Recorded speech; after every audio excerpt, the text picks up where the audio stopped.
Hello everybody, and welcome to the Victorian Natural Festival and a webinar in many presentations being done this month.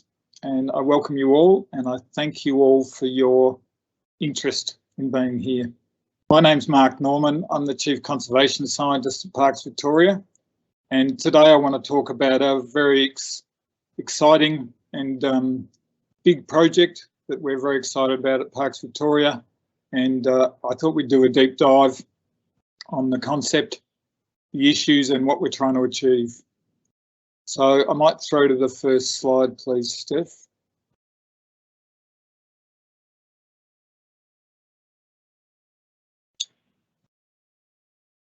So I'm broadcasting from Gunai-Kurnai country in Morwell and Gippsland, and I pay my deep respects to the traditional owners of the country I'm on and their elders past, present and emerging.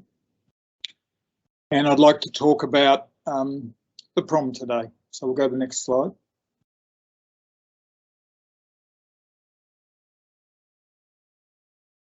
As I said, I want to welcome you all for being here today, but I also want to really point out how deep the cultural significance of Wilsons Promontory is to multiple Aboriginal nations, First People nations in Victoria, and that the site is very high in cultural significance and meaning. And we aim in everything we do to communicate, engage, support, partner in every way we can to really restore the health of country at Wilsons Promontory, and do that in deep partnerships, respectful partnerships. Next slide, please. So Wilsons Promontory is really unique in many ways. It's the very southern tip of mainland Australia, and it's really an island kind of only hanging on to South Gippsland by the narrow Yannaki Isthmus, so that peninsula of land on the left-hand side of the map that connects the Wilsons Promontory National Park to mainland Australia. Now, the fact it is the southern tip means it's also at the very coolest end of the Australian mainland, and the fact that it's surrounded by the cool waters of Bass Strait make it a unique place, and it's had long protection. So it was first protected in 1898, and through more than a century's efforts by many people, an enormous amount of conservation work and efforts being done to really support nature in Wilsons Promontory National Park. And it's a big area. It's a landscape of 50,000 hectares. Now you can see islands dotted around the outside as well. These are all on a sand plain at about 50 metres, and between 10 and 20,000 years ago, this was the connection of the land bridge to Tasmania. So it's, again, its significance to our First Nations, our First Peoples and their nations is really high, and it connected Tasmania within the generations of those nations as a living landscape, as a connection to Tasmania. Next slide, please. It's a beautiful, rich place with an amazing diversity of creatures. Some of them are highly visible and much loved by visitors to the park. Others, like the bat in the bottom right corner, are just as important, but maybe not as regularly seen. And the diversity is just fantastic there. Next slide, please. So it ranges from coastal edges, coastlines, sandy beaches, muddy shorelines, mangroves, salt marshes, to coastal heathlands. Next slide, please. To areas of grass tree plains and diverse heath plant species with many animals that live in amongst these habitats. Next slide, please. And a range of rivers, streams, creeks, wetlands. This is Derby River. And so the aquatic systems are just as important. And we connect to the Ramsar wetland at Corner Inlet. The northern end of Wilsons Promontory is the internationally significant Corner Inlet Ramsar wetland, critical home for many migratory birds, many of which travel each year from the Northern Hemisphere to feed in our summers. So critically important area all round. Next slide, please. It also has rich forests. So for one place, it has a diversity from rocky offshore islands and coastal heathlands to dense forests, and these are connected. The ancient forests really connect to our history with Antarctica when we were all one with Gondwana. So the wetter parts of the Prom and the more forested parts of the Prom probably don't look dramatically different for millions of years, millions and millions of years. Next slide, please. And the diversity within, I think, is phenomenal. So the range of invertebrates, mammals, birds, frogs, reptiles, is a huge array, both in the water bodies and on the ground level and in the canopy throughout the system. So this is just some of the species that occur around some of those wet systems, including long-nosed potteroo and a stonefly larvae on the right. Next slide, please. It also has amazing offshore islands, and these islands have their own stories and their own connections. This is Skull Rock or Cleft Island, and this one has breeding fairy prion nesting areas inside that giant cave. You can park a jumbo jet in that cave, and on the top has mutton birds nesting on top of it. We were lucky enough to do a visit there at one stage and found 2 species of skink that have probably been isolated genetically for 18,000 years since it was connected by land to the mainland. So even the offshore islands have this really high significance and potentially critical genetic diversity or species that can help us restore and reintroduce species to the mainland of Wilsons Promontory. Next slide, please. This is a shot from inside showing those fairy prion nesting grounds down on the dune. You know, just a beautiful place, wind scoured. Next slide, please. The beauty continues underwater, and we have the Wilsons Promontory Marine National Park, our largest marine national park at around 15,000 hectares, and it recently won the Global Ocean Reserves Award, the GLORES Award, for the management of this system and the value and profile of this fully protected area on the southern end of Wilsons Promontory. So we've got amazing systems from the top of the mountains to the 90-metre deepest bit off the lighthouse on the southern tip of the Prom, and wonderful diversity of creatures. So overall, it's a unique place. It's really rich in nature, and we think it's ideally suited for a really large conservation program and uplift. Next slide, please. Now, it's not without its issues. As in most areas of Australia, the spread of introduced animals, feral animals, has continued to pressure our systems. So the presence of feral cats and foxes in large numbers at the Prom really do hamper the survival of our much loved native species like the hooded plovers along the shorelines, or the eastern pygmy possum that often lives in some of the cabin awnings in Tidal River. These wonderful creatures are threatened by these pervasive introduced predators. And just to allay fears, it is a frozen eastern barred bandicoot. The fox is running away, and the cat is actually owned by our Chief Legal Counsel. So we're not harassing animals to get these photographs. Next shot, please. We also have 2 deer species on the Prom. The small hog deer from Southeast Asia has really established in the northern half of the Prom, and this small, very elusive deer is one of the big issues we want to tackle. The damage they do to recovering native plants and the pressures they put on systems are really evident. This is a remote camera image and just shows you the sort of densities that we can get in spots from this small deer. Next slide, please. And then we also have relatively recent incursions of sambar deer, and we've got funding at the moment to target both deer species, trying to eradicate those small numbers of sambar as soon as possible, and to really start knocking down the numbers of the hog deer. Next slide, please. Now, just to give you a sense of other issues, We have had in recent decades a real problem with invasive plant species, so coastal tea tree and white kunzia. In the absence of patchwork fire or in suppression of fire historically, these plant species can form a monoculture that just swamps out the plant diversity and really reduces the carrying capacity for the many wildlife species that should be living there. If you just click once, Steph, I think this shows what it looked like 60 years ago, 50 years ago. Open Banksia woodlands, and not this carpet. If you click backwards one, Steph, not this carpet of tea tree and white kunzia.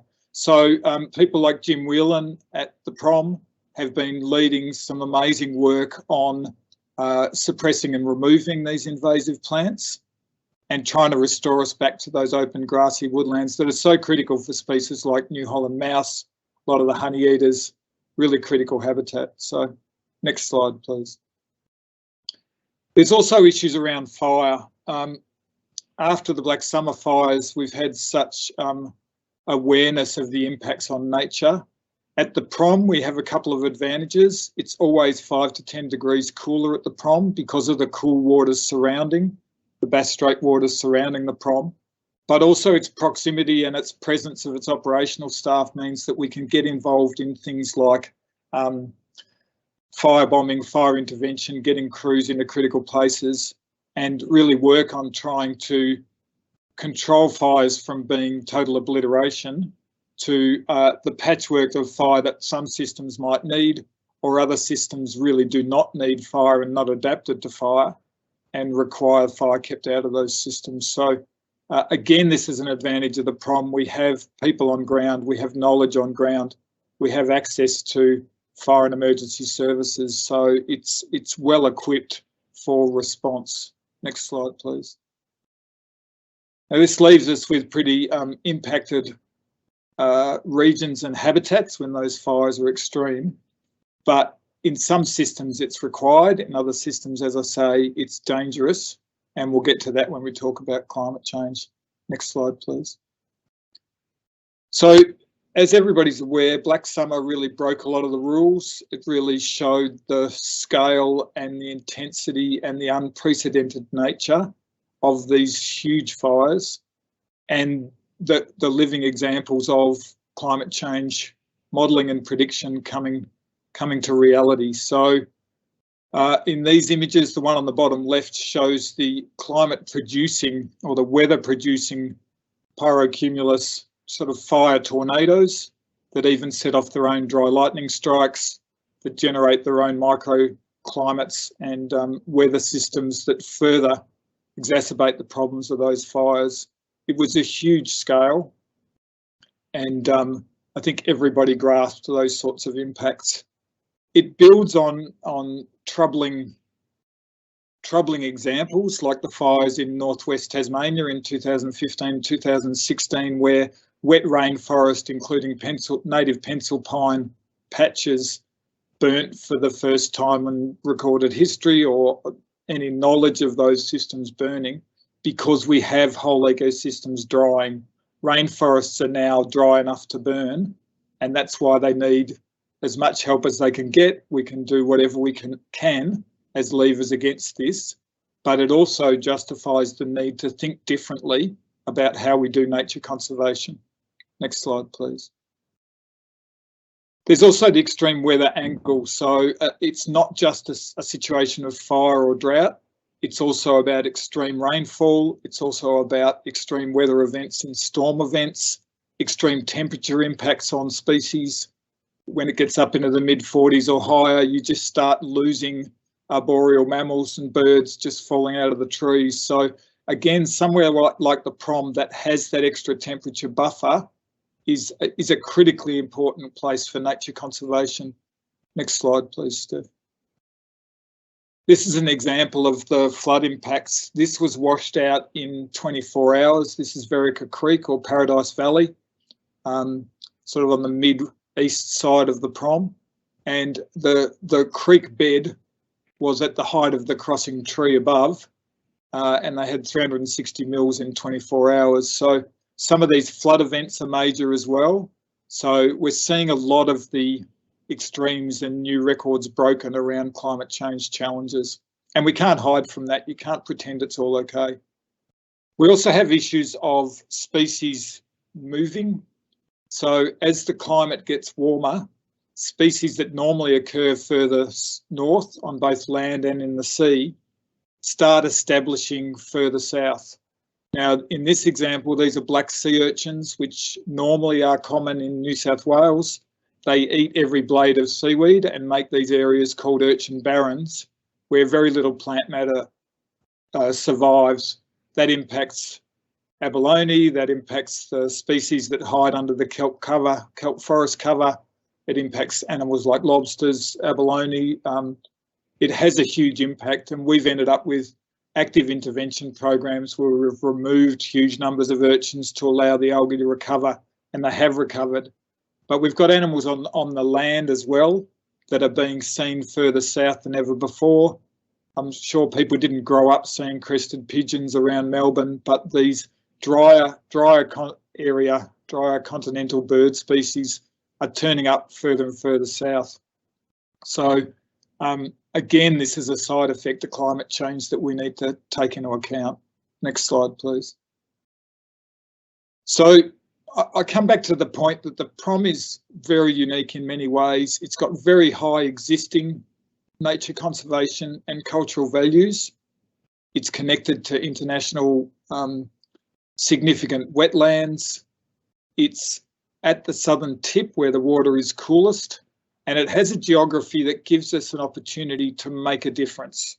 So it gives us an opportunity to sort of draw a line in the sand and say, we're going to make a difference from here south, and we're going to really ramp up everything we can to do to help nature to survive, adapt, evolve, thrive as best it can, with the potential to seed those success stories back into other areas of the state. So it's got potential to have a much bigger impact than just its geographic footprint. Next slide, please. So what we're talking about is a fence, basically, to try and set up a 50,000 hectare safe place where we can put a fence across that narrow Yannaki Isthmus and find a way to suppress or eradicate the worst of the introduced pests, cats, foxes, 2 deer species, rabbits, south of that fence that we establish, and maintain a barrier to stop the foxes, deer, cats moving in from South Gippsland and adjacent areas. So we're trying to suppress on the south side, and we're trying to prevent the constant reintroduction. It's pointless trying to knock off all the cats and foxes at the Prom and then just have the next lot walk in. So we're looking at a fence system, and we're delighted that the Victorian State Government has supported us with economic stimulus funding to put up a fence across that Yannaki Isthmus. So we're starting to look at the options and the designs and the successes and the lessons learned from elsewhere.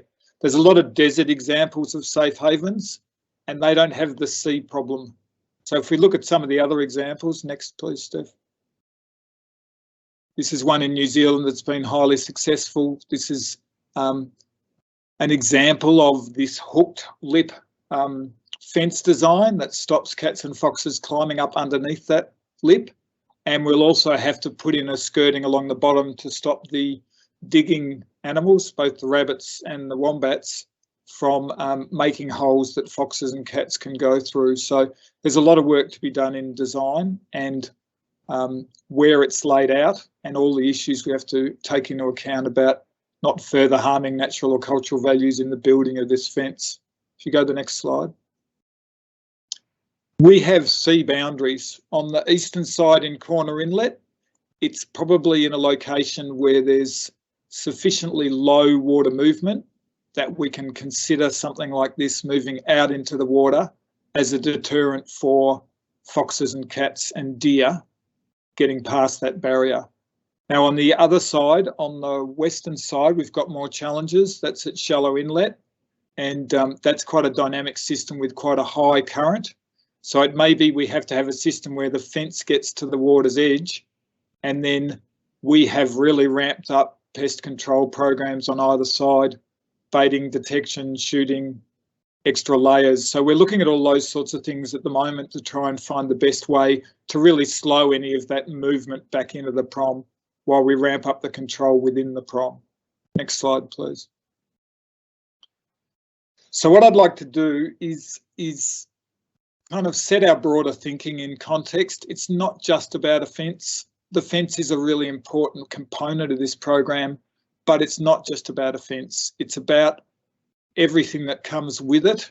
And I think it comes with a philosophical kind of layer as well, that a fence across that boundary connecting the mainland to Wilsons Promontory will provide a strong barrier, but it'll also provide a strong message to people entering the place that this is a place where we really care about health of country, and we work to try and improve the fortunes of those animals and plants that are native to this area, local, or need our help, and get those introduced pests and weeds out of the system. If you go to the next slide, Steph. So we're talking at the moment about a car portal where the vehicles can go through into the park. We're probably going to have a form of electric fence deterrent that's built into the concrete so that any animal testing the ground to go through will get an electric shock, like farm electric fences.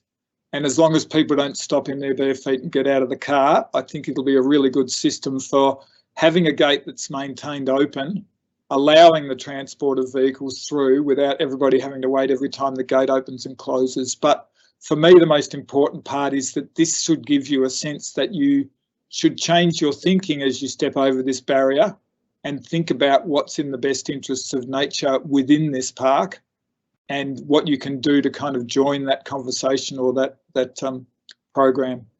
Next slide, please. So another great recent announcement is we've had great support from the state government to ramp up our pest and weed control programs. We had existing funding, but we've had significant uplift, particularly in the next 2 years, of the sorts of programs that'll knock down deer, foxes, cats, rabbits, and this will be done in partnership. Some of this will be contractors, some of this will be done with interest groups, but there'll be a lot of work done to try and really start knocking down as we go through the 2 to 3 year process of building the fence and making sure and testing iterations of it to make sure it works.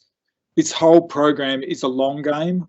We'll move as fast as we can, but we're talking about setting something up for decades to centuries of critical protection for our native plant and animal species. Next slide, please. Now, as we move into steps in the process, and I'll talk to that a bit later, we have animals and plants in the prom that are hanging on, that are on the edge, perhaps on the brink, and we'll try and aid those in every way we can. There's other species that have been lost to the prom, so we'll work as much as we can to try and bring them back.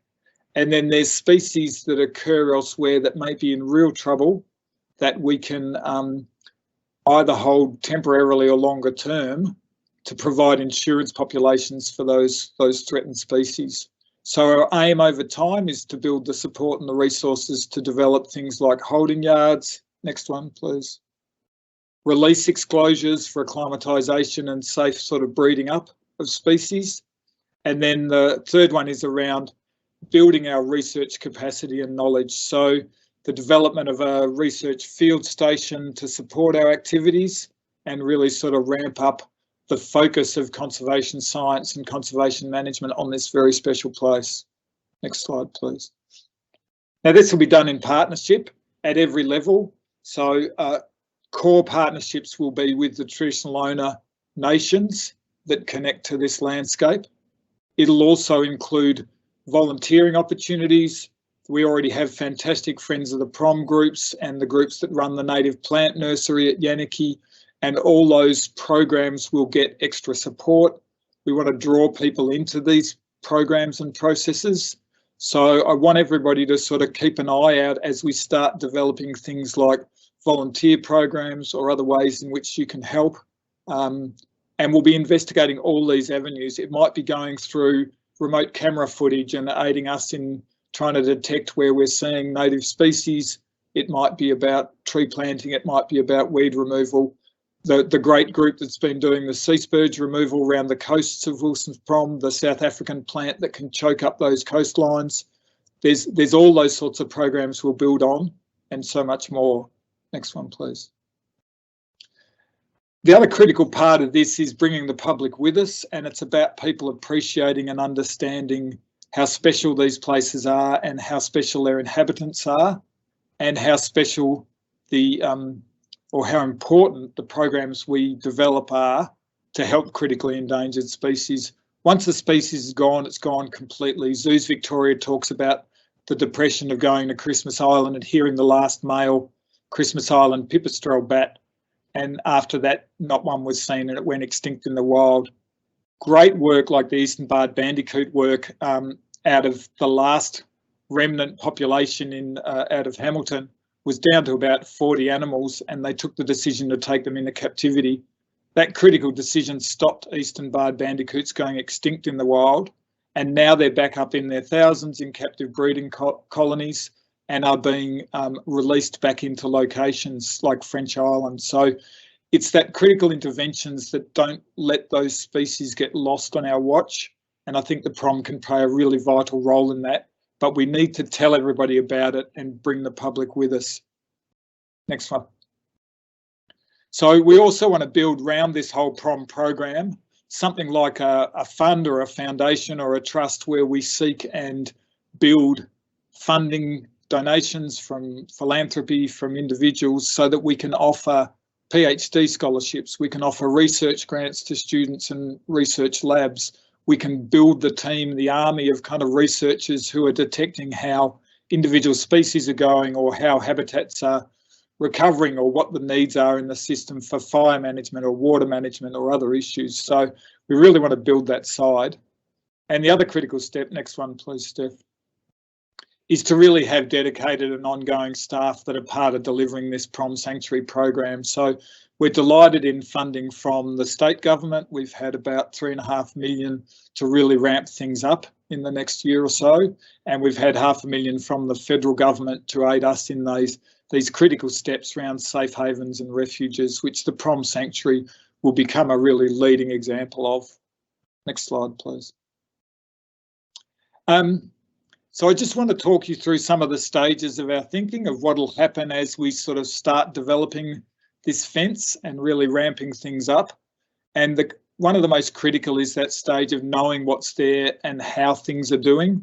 How's the growling grass frog on the right bottom doing in the Prom? Where is it? What's its genetic diversity? How's it going?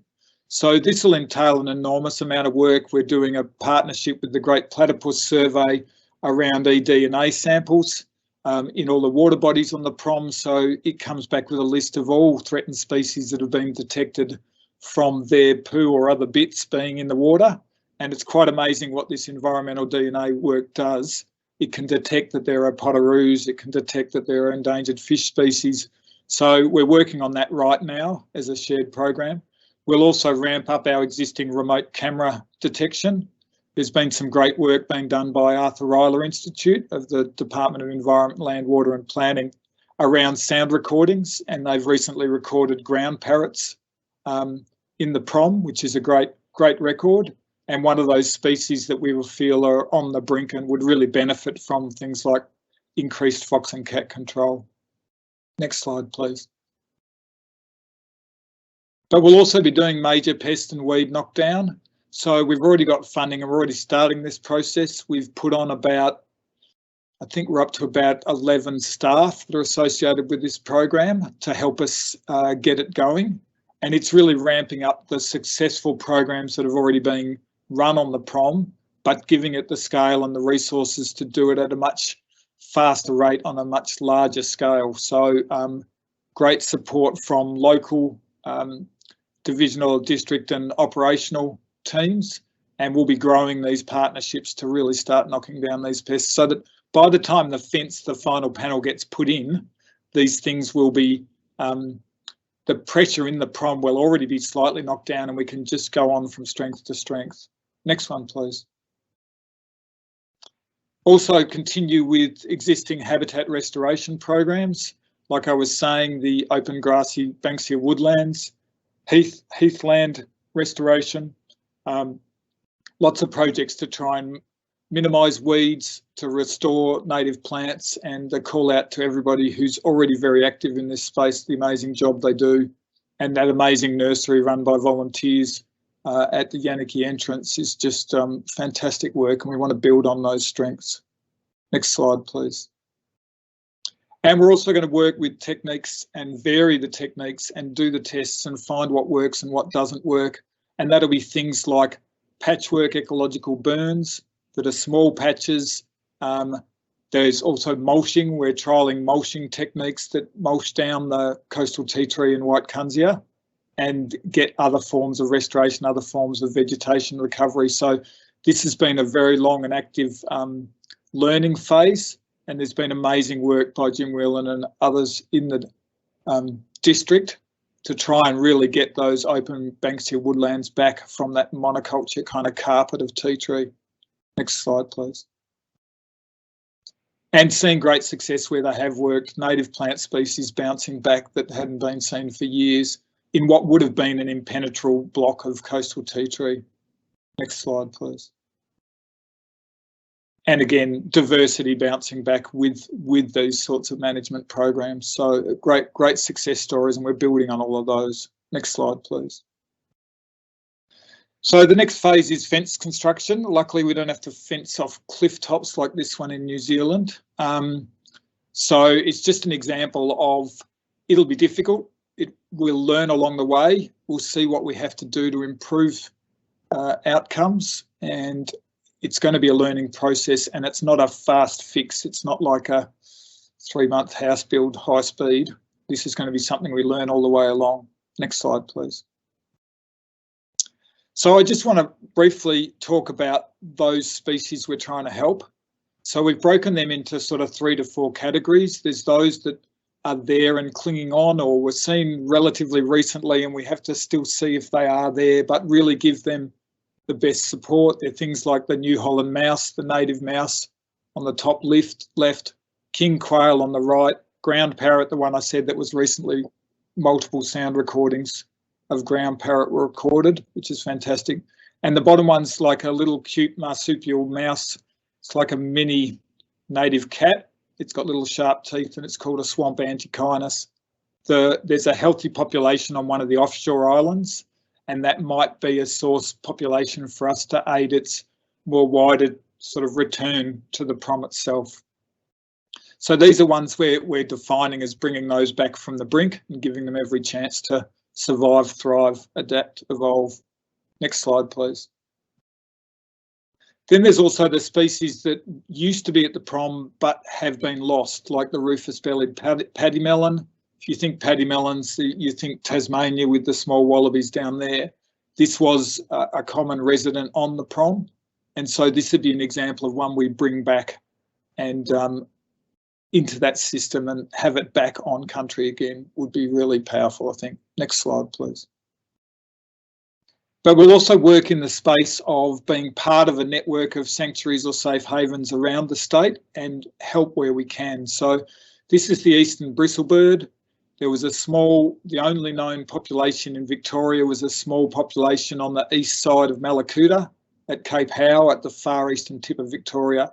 And in the Black Summer fires, there was amazing intervention work done by Zoos Victoria, Parks Victoria staff. Lots of agencies rallied round, including the Australian Defence Force, flying 15 of these birds to the zoo in helicopters so that they were protected as critical genetic stock, genetic diversity, to return to the landscape if it had burnt through completely. We're currently in the process of establishing an insurance population of eastern bristlebirds at the prom, and it'll become a backup that if another catastrophic fire runs through that landscape and this bird goes extinct in Victoria, it would go extinct in Victoria, we have a healthy population on the Prom that's thriving with extra protection. So we feel the Prom Sanctuary can provide a backup, sort of emergency backup insurance options for some of these species elsewhere around the state. And that might include things like brush-tailed rock wallabies or other species that have challenges on other landscapes. Next slide, please. We also will cautiously and gently bring back native predators. So this is an eastern quoll, little native predatory cat, and we'll bring them back over time and done in a measured and calm way. It's very difficult.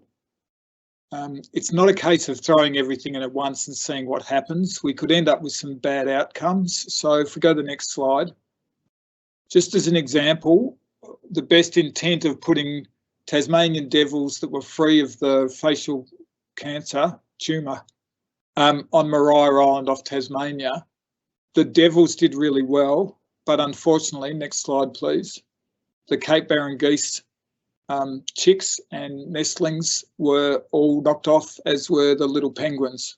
So we have to make sure, next slide please, that we don't bring back quolls in a way that actually causes a more rapid demise of New Holland mice, or next slide, or those hooded plovers that nest right along the shorelines.